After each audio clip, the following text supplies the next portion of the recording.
시청자 여러분 안녕하십니까? 공정언론 국민연대에서 전해드리는 주간 모니터링 보고서 위클리 포커스언입니다. 4월 말부터 5월 첫째 주 모니터링 결과 모두 30건의 불공정 보도 사례를 적발했습니다. 방송사별로는 MBC가 19건으로 가장 많았고 CBS 5건, 연합뉴스TV 3건, YTN 2건, 평화방송 1건씩입니다.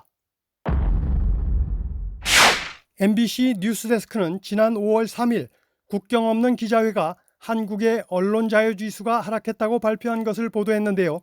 신앙림 김만배 조작 인터뷰의 대선 개입 정치 공작과 선 넘은 편파 왜곡 보도에 대해선 일절 언급하지 않고 언론 자유가 추락했다며 국경 없는 기자회 관계자의 일방적 주장만 보도했습니다.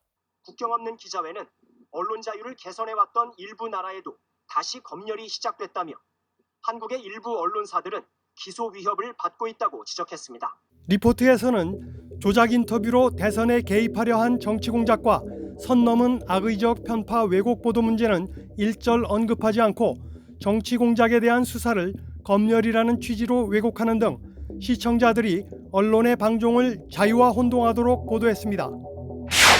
리포트에서는 이번에 공개된 언론 자유 지수와 순위는 각국의 실태 조사 보고와 언론인 진술 등으로만 산정됐다고 말했을 뿐 누가 어떤 진술을 했는지는 전혀 언급하지 않았습니다.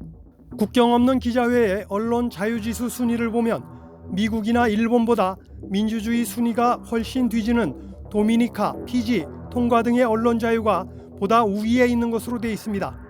특히 사실상 전제군주국에 가까운 통가 왕국의 언론 자유지수가 미국과 한국, 일본보다도 훨씬 앞선 것은 민주주의 없이도 언론 자유가 가능하다는 비상식적인 결과입니다. 그럼에도 뉴스데스크 보도에서는 이런 점은 전혀 언급하지 않았습니다. MBC 제3노조는 도대체 민주주의가 없는데 언론 자유가 어떻게 존재한다는 것인가 라고 질문했으나 국경 없는 기자회가 여기에 답변했다는 보도는 아직 없습니다.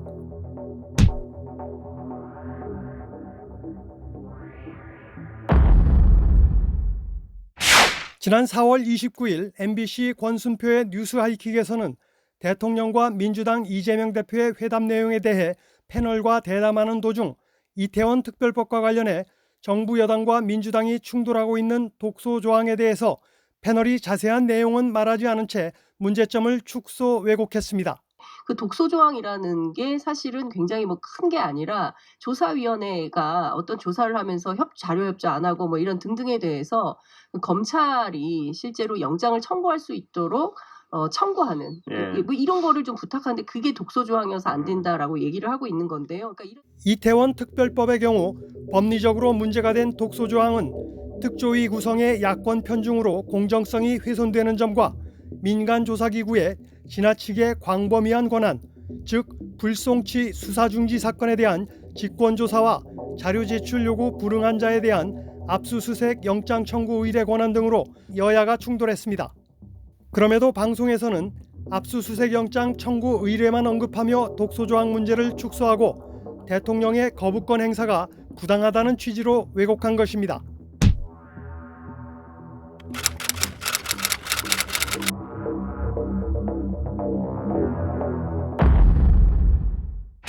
평화방송 김준일의 뉴스공감에서는 4월 29일과 30일 이틀간 윤석열 대통령과 민주당 이재명 대표의 회담 내용을 평가하면서 이틀 연속 야당 패널만 출연시켜 야당 입장에서 일방적인 평가만 편파적으로 방송했습니다. 4월 29일 월요일에는 이현주 민주당 당선인을 전화 연결해 전국민 25만 원 지급과 의료개혁에 대해 대담했고 4월 30일 화요일에는 김종대 전 정의당 의원을 전화 연결해 최상병 특검법과 관련한 영수회담 논의에 대한 의견을 들었습니다. 이틀 연속 야당 패널들만 출연시켜 일방적인 야당의 평가만 전달한 것은 정치 문제를 다룰 때는 특정 정당이나 정파의 이익, 입장에 편향돼서는 안 된다는 방송심의 규정을 위반한 사례입니다. 보다 자세한 내용은 공정언론 국민연대 인터넷 홈페이지에서 확인하실 수 있습니다. 시청해주신 여러분 감사합니다. 오늘은 여기까지입니다.